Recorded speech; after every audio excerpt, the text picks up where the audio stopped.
Naglakad-lakad ako pero wala ako nakitang restaurant dahil puro nagtataas ang building ang nandoon. Kinailangan ko patuloy mag-taxi. Sa isang mini mall ako nagpababa. Pumasok agad ako sa isang restaurant at kumain. Hindi pa rin nagre-reply si Renz. Halos isang oras din ang ginugol ko sa lugar na iyon dahil maraming customers. Hindi na ako naglibot at lumabas na rin ako agad ng mall. Papara na sana ako ulit ng taxi nang mapatingin sa kabilang side ng kalsada. May nakita kong pamilyar na tao na kalalabas lang sa isang gusali. Agad na nalaki ang mga mata ko nang makumpirmang kakilala ko nga iyon. Agad ako naglakad patungong pedestrian lane para tumawid. Hindi maaaring mawala sa paningin ko ang babaeng iyon. May! Malakas na tawag ko. Narinig niya ako. Nasa gitna na kasi ako ng kalsada habang patawid. May mga kasama ako. May! Ulit ko dahil naghahanap ang kanyang mga mata. Ngunit nang makita niya ako, bigla siyang nagtatakbo palayo. Sinubukan ko siyang habulin ngunit nakasakay na si May sa dumaang jeep. Nagagilap ako ng masasakyan taxi ngunit biglang nag-ring ang cellphone ko. Si Renz ang tumatawag. Where are you? Pagalit na bungad niya sa akin. Lumabas lang ako saglit. Nag-text ako sa'yo, di ba? Renz, may hinahabol ako. Please, let's stop. Kapag hindi ka bumalik dito ngayon din, talagang magagalit na ako sa'yo. Hindi mo alam kung anong pwede kong gawin sa'yo. Napatanaw na lang ako sa malayo kung saan nakatakbo ang jeep na sinasakyan ni May. Akala ko ba'y umuwi na ito sa probinsya ng mga ito? Did she come back to Manila for good? Alam kong hindi ko na siya mahabol kahit anong gawin ko. Kaya sa tumigil na taxi sa harap ko, ay nagpahatid ako pabalik sa kinaroroonan ni Renz. Where have you been? Bakit bigla kang umalis? Bakit hindi mo ako inintay? At pagpasok ko pa lang ng opisina, ay ang mga tanong na iyon ang agad na bumungad sa akin mula sa nanggagalaiting si Renz. Nag-text ako sa'yo, di ba? Hindi na kita naintay. Akala ko matagal ka pa. Katwiran ko. Kumain ka lang pero isang oras mahigit kang nawala. Bakit mo nagagalit ka? Bumalik na ako, di ba? Marahas siyang napabuntong hininga sabay pabalagbag na ibinagsak ang hawak na ballpen. Kung nagbabalak ka, natakasan ako muli. Huwag mo nang balakin dahil talagang hindi mo gugustuhin magalit ako. Nagsalubong ang mga kilay ko. So, iniisip mong tatakas ako? Kaya siguro nang gagalaiti. Pero nawala ngang bigla iyon sa bokabularyo ko. Ang totoo, may nararamdaman akong takot sa kanya. At isa pa, medyo move on ako sa cafe na iyon. Dahil mainis man ako at isip-isipin na naging nakaraan ng mga ito, ay wala nang magbabago dahil nakalipas na iyon. Ang mahalaga naman sa ngayon, batid kong ako lang ang babae sa buhay niya. And we're going to have our children. Lumapit ako sa kanya nang hindi siya sumagot. Kanina umaga, good mood kami. Bakit hindi? Pati ngayong hapon. I'm sorry, medyo malayo ko sang nahanap kong restaurant. Saan yung hinahabol mo? Nakatiim pa rin ang bagang natanong niya sa akin. Napalunok ako at ilang saglit na naglikot ang mga mata. It was me. Yung classmate ko dati na dapat siya talagang kaabol mo ng gabing iyon. Do you still remember? Umigkas ang isang kilay niya. I don't know, such person. At ang tanging alam ko lang, ikaw ang babaeng kamitin ko at wala nang iba. Nagkabit-balikat na lang ako. Oo na lang dahil talagang reluctant siya. Okay. As what you believe. Don't do that again. Medyo kalmado na ang boss niya. Gutom na kasi ako kaya napilitan akong umalis. Hindi ka naman nakareply sa akin. That will be the last time that it will happen. Come closer please. Napapalunok na sununod ko ang utos niya. Then, mataman siyang tumitig sa akin. Sit on me. Ilang sandali ko pang pinag-isipan iyon pero sa huli sununod ko siyang muli. Naupo ako sa kanya tulad ng kung paano siya sinakyan ng malanding cafe. Agad yumapos ang mga braso niya sa likod ko. Sinalubong ko nag-aalab niyang titig sa akin. Promise me that you will never plan on leaving me ever again. Mahinang anas niya sa akin. Unti-unti akong tumango. I promise. I will call you mine. Will you answer if I call you mine? Bagyang nagulang sistema ko. What kind of answer? Umikot ang eyeballs niya. Mine. Ibig sabihin, yun ang magiging call sign natin. Ayoko ng babe. Ayoko ng baby. Sweetheart, etc. Gusto ko, mine. Tumango ako habang nagpipigil ng tawa. Oo na, mine. Good. Now, kiss me, mine. Ipinikit niya ang kanyang mga mata. Ilang segundo naman akong parang nagyayelong pinagmamasa ng kanyang muka. What's with this guy? Ang weird? Please na, mine. Napakatagal. Reklamo pa ng damuho nang hindi pa rin dumadantay ang labi ko sa bibig niya. Ito na? Di makahintay? Ipinikit ko rin ang aking mga mata at di namang maigi ang mga labi niya. Iniyapos ko ang mga kamay ko sa batok niya para mas maidiin ko ang sarili sa kanya. Pagkatapos ng tuksungan namin sa swivel chair ni Renz, konting pahinga tinapos niya agad ang mga gagawin niya. Maaga kami nag-out at nagbili na lang siya sa mga staff na iwan na lang sa table niya ang mga reports. Ramdam ko ang excitement niya habang paalis kami ng opisina. Itinutulak-tulak pa niya ako papasok sa may elevator. Where do you want to go, mine? Tanong na Renz habang ikinakabit ang aking seatbelt. Nagtaasan ang dalawang kilay ko. Well, suddenly asking, magda-date pa tayo? Pabirong tanong ko. Hinalikan niya ang tungki ng ilong ko. Kung ano man ang tawag doon? Sure. Sige. Sandali ako nag-isip. Sinabi ko sa kanya na sa isang amusement park na lang. Matagal na kasi akong hindi nakakasakay sa mga rides at balita ko may bagong bukas na amusement park sa QC. Sumang-ayon naman siya, kaya dali-dali kami nagpunta sa lugar na iyon dahil medyo na traffic ay mag-aalas 5 na kami ng hapon nakarating doon.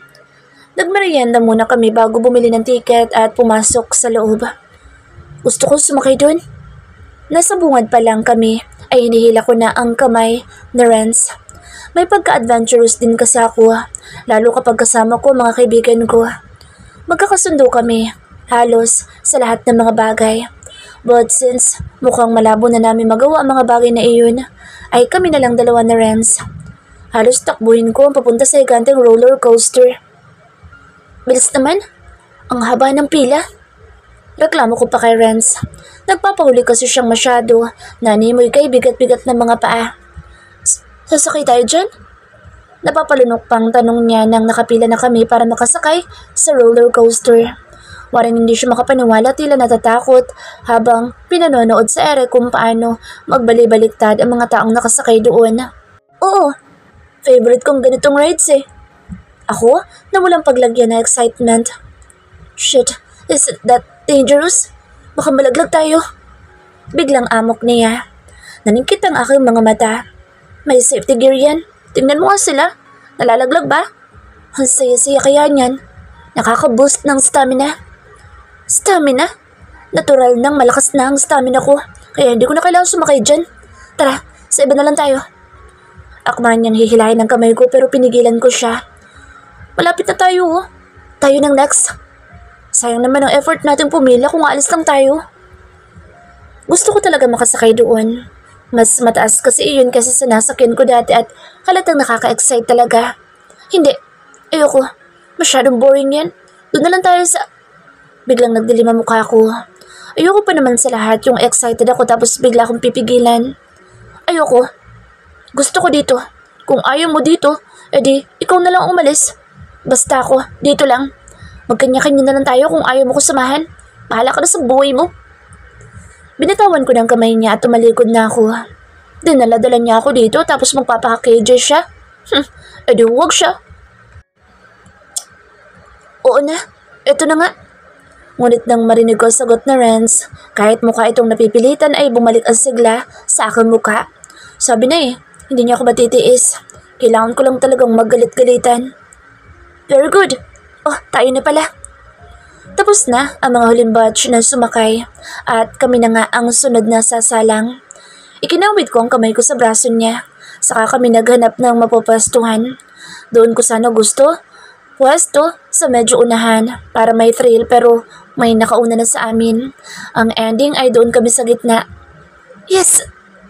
Tuwang-tuwa ko pansabi dahil sa sobrang excitement. Samantala, napansin ko naman ang biglang pananahimik na Renz. Sigurado ba kayong safe ito?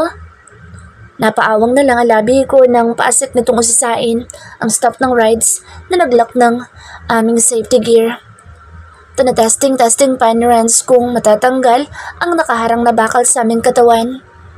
100% sure na safe yan, sir. Huwag kayo mag-alala.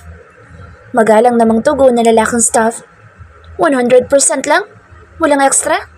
Sinasabi ko sa inyo, kapag ito nag-fail talaga ipasasara ko ito. Itong buong amusement park na ito. At hindi ko na pabubuksan pa. Malakas na pagbabantay niya pa rito. Hinampas ko ang balikat niya. Uy, pinagsasabi mo? Parang ako tuloy ang nahiya sa staff at sa mga taong nakarinig sa sinabi niya. Kinurot-kurot ko pa ang balik niya. Ano ba? Pinandilatan ko siya ng mata. Ano yung mga pinagsasabi mo? Nakakahiya ka. Diyos ko, nakita mo naman na safe na nakalanda mga sakay kanina. Ano pang itinatalak mo? Gusto ko lang makasigurado. Gusto mo ba maging sigurista ako? Ang OA ng pagkasigurista mo. Manahimik ka na lang dyan. Kung malaglag man tayo, okay lang. At least, may mga kasama nang tayong mamamatay. Magsasalita pa sana siya pero sananyasan ko na siyang manahimik. Maya-maya nagudyat na nga na magsisimula ng umangat ang roller coaster. Pataas muna ang galaw namin para makabuelo para sa mabilis na pagbulusok mamaya. Itinataas ko na sa air ang aking mga kamay. Talagang exciting. Pati ang mga kasama namin ay ganoon na rin ang ginagawa. Maliban na lang sa aking katabi na nang sulyapan ko ay siyang bukod tanging nakatungod sobrang higpit ng kapit sa hawakan. Natatawang siniko ko si Renz para ipagaya ang ginagawa ko. Shut up! Mind your own business! Ngunit yun na naging pagtugon niya na parang galit pa. Iningusan ko siya at hindi na nga lang inintindi. Inenjoy ko na lang ang moment hanggang sa huminto na nga kami sa pinakataas. Oh, Heavenly Father who are in heaven, please, if anything happens to me, kayo na po bahala sa lahat. I surrender everything, my body and soul to you. Hanggang sa bigla na nga kami bumulusok pababa. Sobrang bilis na akala mo'y nalalaglag talaga kami. Ngunit imbes na mapasagawa ko para sabayin ang rhythm ng aming galaw ay sa iba na baling ang atensyon ko. Kay Renz, who was uttering a prayer a while ago. At magpa hanggang ngayon. Diyos ko, ayoko na po. Patawarin niyo na ako sa lahat ng kasalanan ko, please. Magpapakabait na po ako. Mommy! Mommy, ayoko na. Ayoko na, please. Patingilin niyo na to. Mommy! Daddy, ayoko na. Tama na. Laglag ang pangako. Hindi ako makapaniwala. He was screaming the hell out of his brain dahil sa takot. Ang maskulado at may pagkabrusko at bose kong asawa. Ngayon ay daig pa ang babaeng makatili. Daig pa ako? I promise, mag-donate na talaga ako sa charity. I will be a good person and a good boss to everyone from now on. Just let me live after this. Nang makarating na kami sa dulo ay unti-unti nang bumagal ang takbo namin.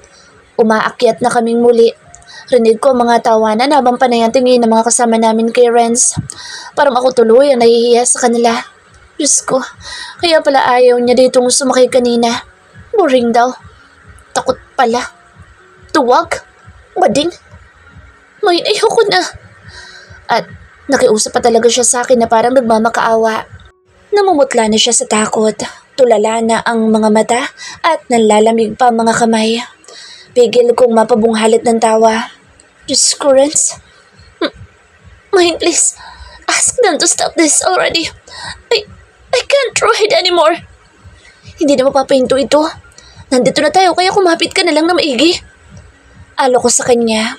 Kinagad ko ang pang ibaban labi ko after. Sasabog na talaga ako sa tawa. Please, mine. And we finally made our way down. Pabalik naman sa pinanggalingan namin. Tanapan ko na lang ang mga tenga ko upang hindi masyadong marinig ang mga sigaw na Renz. Grabe, ngayon ko lang nalaman na may pagkasoprano palang boses niya. Lahat na yata ng santo at mga kamag-anak niya ay nahingan na niya ng tulong. Nang makabalik na kami sa unahan, salamat naman at bigla na siyang natahimik. Ngunit nanginginig pa rin ang kanyang mga kamay ng aking masulyapan. Namumutla na rin ang kanyang mga labi. Tulala pa rin ang mga mata. Shit! Did I survive? Nang matanggal na ang lock ng safety gear namin ay agad kong hinawakan ang kanyang kamay at hinila na siya palayo sa lugar na iyon. Grabe, nakakahiya. Bilisan mo na, tara na. Ani ko habang hila-hila pa din siya. Ang gusto ko'y mailayo na siya agad doon para hindi na mapagtawanan pa ng mga naging kasama namin. Ngunit patopsy-turvy ang kanyang paglalakad na animoy lasing. Ano ba, Renz? At nang makita ko siya na nakasapo sa sentido na animoy nahihilo, ay bigla akong nag-alala. Uy, are you okay? He stared at me with his cold, blonde eyes. Am I really alive, mine? Tila wala sa sarili niyang tanong. Umikot ang mga mata ko. Of course! May nakita kong bench at inaya siyang maupo muna kami roon. Pinagpapawisan na din siya ng malapot kaya kinuha ko ang panyo sa kanyang bulsa at sinimulang punasan ng noo niya. Ano ba yan? Talagang natakot ka? Hindi pa rin ako lubos na makapaniwala. Si Renz, na akala mo'y halimaw ay biglang magiging parang lantang gulay na sumakay lang ng roller coaster? It was my first time riding in that kind of crazy thing. Sinandal niya ang kanyang likod sa may sandalan at mariin pa rin pumikit. Kaya pala, hinawakan ko na lang ang kanyang kamay. Hinilot-hilot ko iyon para kahit papaano'y makatulong sa panunumbalik ng huwisyo niya. Pero talagang natatawa pa rin ako kapag tila naririnig ko pa rin sa tenga ko ang mga sigaw niya kanina. Parang ako tuloy ang namaos. Pinipigil ko lang talaga ang tawa ko kahit talagang hirap na ako. Huwag mo nang pigilin yan. But he seemed to know and feel it. Medyo nawala na ang lamig sa kanyang kamay kaya binitawan ko na. Pigilan ang maang ko. Tawa mo. Inrapan niya ako. Okay. Finally, I laughed out loud. Ipinantakip ko ang panyo sa aking bibig para hindi makita kung gaano kalaka ang mukha noon. Talagang tawa na may kasamang luha ng ginagawa ko. Ngayon lang ako naka-enkwentro ng laking ganoon kabakla pagdating sa mga ganoong adventure. Ano magagawa ko? First time ko talagang sumakay. Halatang iratableng wika na Renz.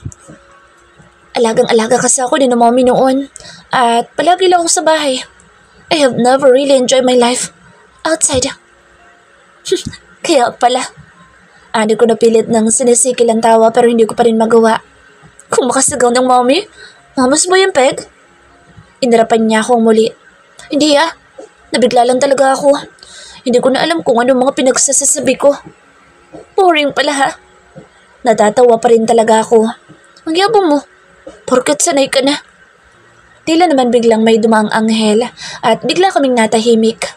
May plaster pa ng ngiti sa mukha ko at nakatingin pa rin siya sa akin. Maya-maya kumalman na rin ako at bumalik na sa normal. Tumikim ako at ilang ulit na bumuntong hininga. Pinagpawisan ako, kakatawa. Maya-maya nagulat na lang ako nang biglang may kumalabit sa akin. Pagtingin ko, isang batang lalaking gusgusin pala iyon. Nagulat din si Renz at biglang nakabig ang katawan ko para mapalayo mula rito. Dare you, lay your filthy hand upon my wife. Tila galit agad na saad na Renz sa bata na obviously hindi naman ito naintindihan. Ate, kuya, pangkain lang po sana. At bigla inaantig ang damdamin ko. Ewan kung paano itong nakapasok dito. Walang paalam na dinukot ko ang wallet sa bulsa ni Renz. What are you doing? Kasi sabi mo lang kanina na from now on ay magdo-donate ka na sa charity. O ngayon, kailangan ng donation mo. Binuksan ko ang wallet niya. Wala man lang ako nakitang 20 o hundreds, kaya ang 1,000 ang ibinigay ko sa bata. Oh, sa'yo na to ha? Kung may kasama ka, ilibre mo sila. Mabilis naman tinanggap ng bata ang pera at bigla na lang nagtatakbo palayo. The heck? Hindi man lang nag-thank you? Ano to? Hayaan mo na. Saway ko kay Renz. Ang mahalagay nakatulong ka. Yun naman ang essence noon. Paano kung sindikato pala iyon? Di tumulong ka sa sindikato? Umingos ako. Ang lala mong mag-overthink. Kala mo naman maghihirap ka na dahil lang sa 1,000. Ginagap niya ang kamay ko. Naniniguro lang ako. Ewan ko sa'yo. Tumayo si Renz pagkuhan. Sorry na. Tara na nga. Para yun lang magtatalo pa tayo. Ikaw ang nagsimula. Oo na. Okay na ako. Sayang oras natin kung uupo lang tayo dito. Tara na. Main ko. Inabot ko na nga lang ang nakalahad niyang kamay kahit medyo may topak pa ako. Naglakad-lakad kami habang patingin-tingin sa mga nadaraanan namin. Gustuin ko mang ayain siya na sumakay sa isang extreme ride ulit. Tulad ng kanina ay nag-aalangan na ako. Baka mamaya ay bigla nang matuluyan. Mabiyuda pa ako ng maaga. Tara, doon tayo. Ngunit biglang nabalik ang excitement ko nang si Renz naman ang nag-iya sa amin na next na susubukan. Nakatingin ako sa Vikings, isa sa mga rides na hindi ko pa talaga pinalalampas kapag nagagawi sa mga ganitong lugar. Sigurado ka? Kaya mo dyan? Excited ngunit kailangan ko pa rin makasigurado. Baka naman pinipilit lang niya ang sarili para masakyan ang mga trip ko. Oo naman, naalala ko pa, nung bata pa ako, paborito ko itong sakyan kapag pumupunta kami ni na Mommy sa mall. Oh, kala ko ba hindi mo na-enjoy ang pagkabata mo? Pang-uyam ko. Minsan naman isinasama ko kapag bibili ng bagong damit. Oh, sige nga. Nagtuloy na kami. Ngunit sa pagtataka ko, hindi kami sa may Vikings nagpunta. Lumagpas kami roon at ganoon na lang pagkadismay ako nang marating namin ang pila ng rides na sinasabi niya, kung saan karamihan sa mga nakapila ay mga bata. Diyos mio, dito talaga, Renz? Hindi lubos makapaniwalang tanong ko. Oh, bakit? Namiss ko to eh. Sumakay sa umiikot na kabayo.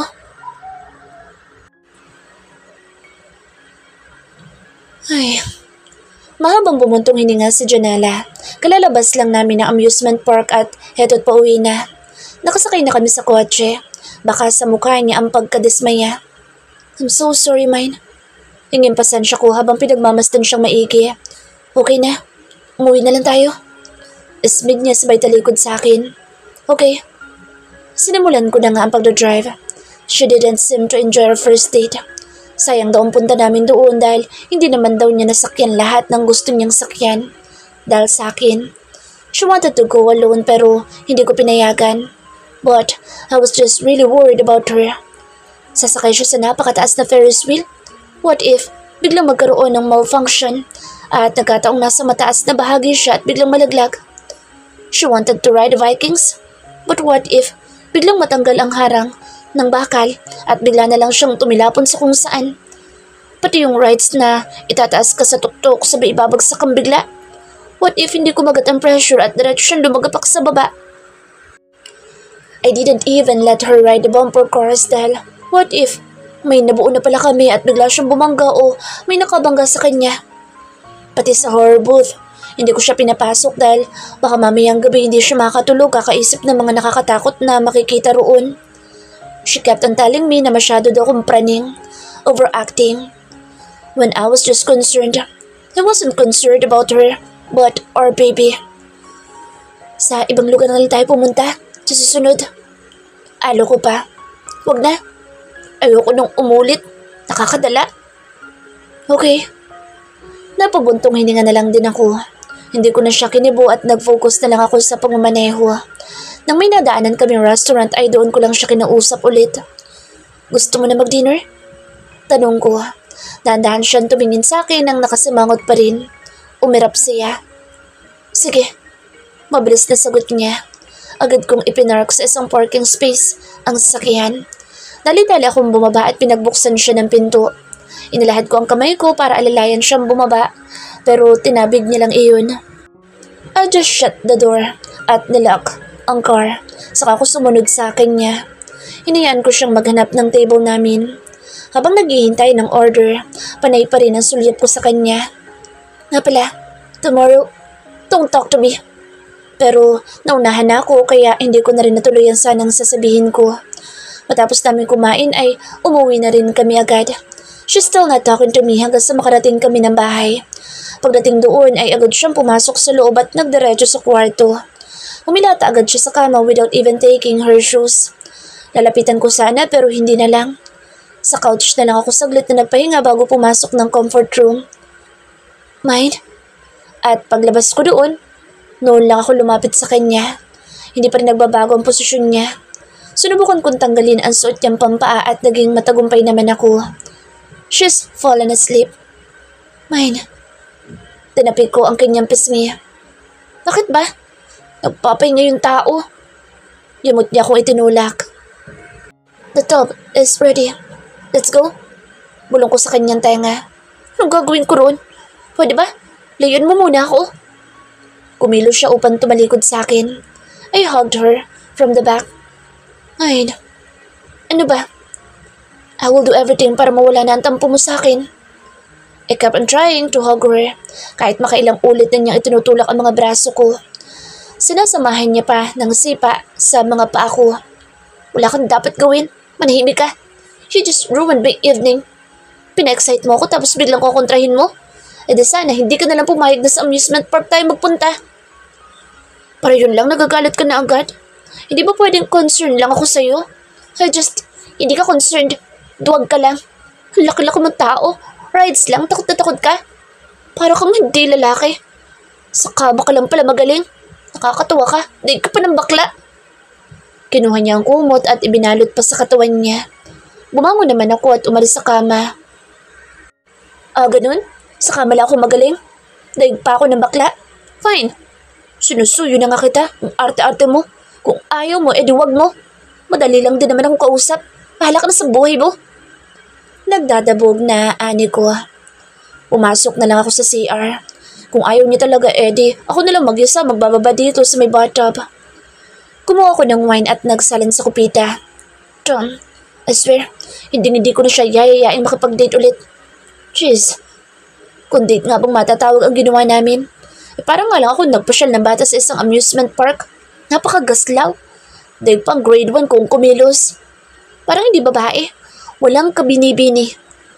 Kung talakan pa ako, kala mo kung sino. This will be the last time na makakasagot ka sa akin ng ganyan. Hindi na ako papayag na ganituhin mo ako. Ako ang lalaki dito. Ako ang masusunod. Binabawi ko na lahat ng sinabi ko sa kanya kanina. Wala nag-give and take sa relasyon na to. Nagsalin akong muli ng alak sa kupita. Hindi niya lang alam pero sinira niya rin ang gabi ko. Nang maubos ko na isang bote ng wine ay yung whiskey nang kinuha ko. Naroon talaga ako special na lagayan doon malapit sa may bathtub ko. Kumuha din ako ng isang stick ng sigarilyo. Nakaka-stress ang babaeng iyon. Visit. Pasalamat nga siya at nag-e-effort pa ako na suyuin siya. Kala mo kung sino maganda ko mag-inarte. Sisindihan ko na balang stick ng sigarilyo ngunit may isang mabilis na kamay ang humablot noon mula sa aking bibig. At kailan ka pa natutong humithit niyan? Dito pa talaga? Alam mong hindi ito open area. Ipalalanghap po pa talaga sa akin yan? Ang galit na muka na Janela ang nasilayan ko. Igting ang panganghinarap ko siya. Wala akong pake. Sinubukan kong kunin iyon pabalik mula sa kamay niya ngunit mabilis na naitapon iyon ni Janela sa inodoro at na-flash. From now on, ayoko nang makikita kang maninigarilyo. Pati yung alak na yan, itatabi mo yan. Magbababad ka nang uminom ka? Paano kung malasin ka? Napapalatak ako. The hell you care? Pwede ba? Bakit hindi? I'm the wife. Porque ikaw may-ari ng bahay na to, ikaw lagi masusunod? FYI, ikaw may kailangan sa akin, hindi ba? At ako, wala akong kailangan sa'yo. So if you want me to stay, dapat susundin mo lahat ng gusto ko. Sarkastik akong tumawa. And why the hell would I?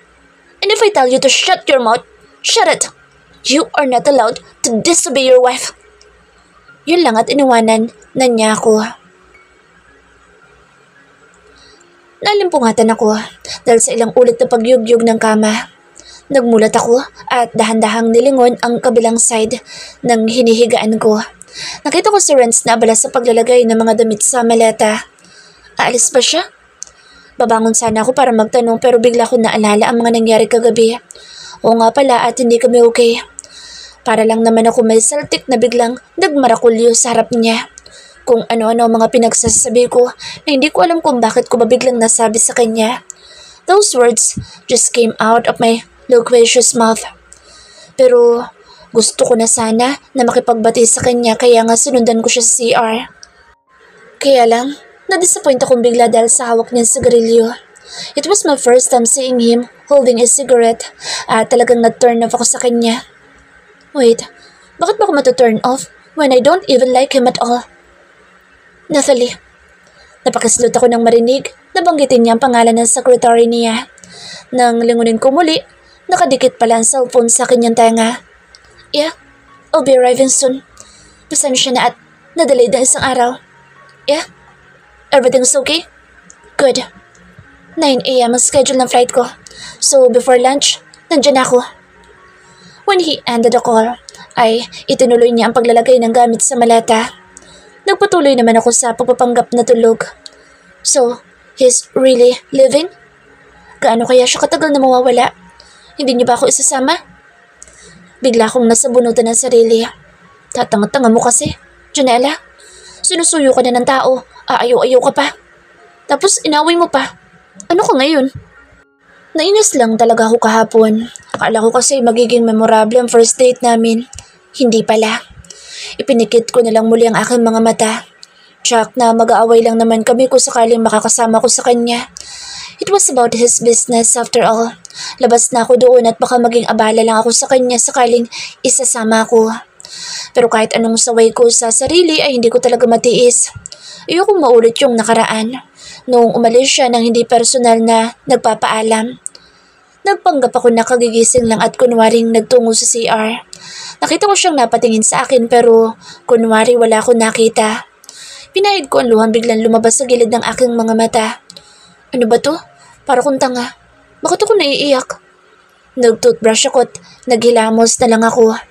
Hindi nagtagal ay napagpasyahan ko ring lumabas ng CR. Bakit ako iiyak? Sino ba siya? Ngunit pagbukas ko ng pinto, hindi ko inaasahang bubungad ang walang hiya sa akin. Nakaharang lang naman ang katawan niya sa daraanan ko. I looked up at him. He was down, looking at me too. Parehong seryosong aming mga muka. Excuse me, dadaan ako. Pakiusap ko. Ayaw mo sumama? Malamig na tanong niya. Saan? Maang ko ngunit hindi ko na nahintay ang kanyang sagot. Ayoko. Siyempre kunwari lang. Isang buwan mahigit ako mawawala. Kung ayaw mo, sige. Ha? Isang buwan? Bakit ganun katagal? Nagbuga siya ng hangin. Oo, isang buwan. Kung ayaw mo sumama, bahala ka. Teka. Patalikod na sana siya. Muli siyang tumingin sa akin. Ano? Napalunok ako at saglit na tinitigan ng kanyang muka. Parang may tampo pa rin siya sa akin. Nababasa ko sa malalamig niyang mga mata. And I want to do something about it. Okay, lang ako ang magtampo. Huwag lang siya. So, I did something terrible na hindi ko akalain magagawa ko para sa kanya. Tinawid ko lang naman ang distansya sa pagitan namin dalawa at walang sabi-sabing yumakap ako sa kanya. Mahigpit habang mariin akong nakapikit. I'm sorry sa mga pinagagawa ko kahapon. I admit I was at fault. But I didn't really mean to offend you. Nadala lang talaga ako ng emosyon ko kaya nagawa't nasabi ko ang mga iyon. But I didn't really mean a thing. I swear. Gusto ko na rin tuldukan ng tampuhan. Kagabi, hindi ako halos nakatulog. Kakaisip sa kanya. Kakasilip kung galit ba siya. Magkatabi naman kaming natulog kagabi pero parang ang layo-layo namin sa isa't isa. Wala akong naramdamang paggalaw mula sa kanya. Wala din akong narinig na reaksyon niya. Kaya nagmulat ako ng mga mata at unti-unting nag-angat ng tingin sa kanya. Wala ding emosyon ang mababakas sa kanyang muka.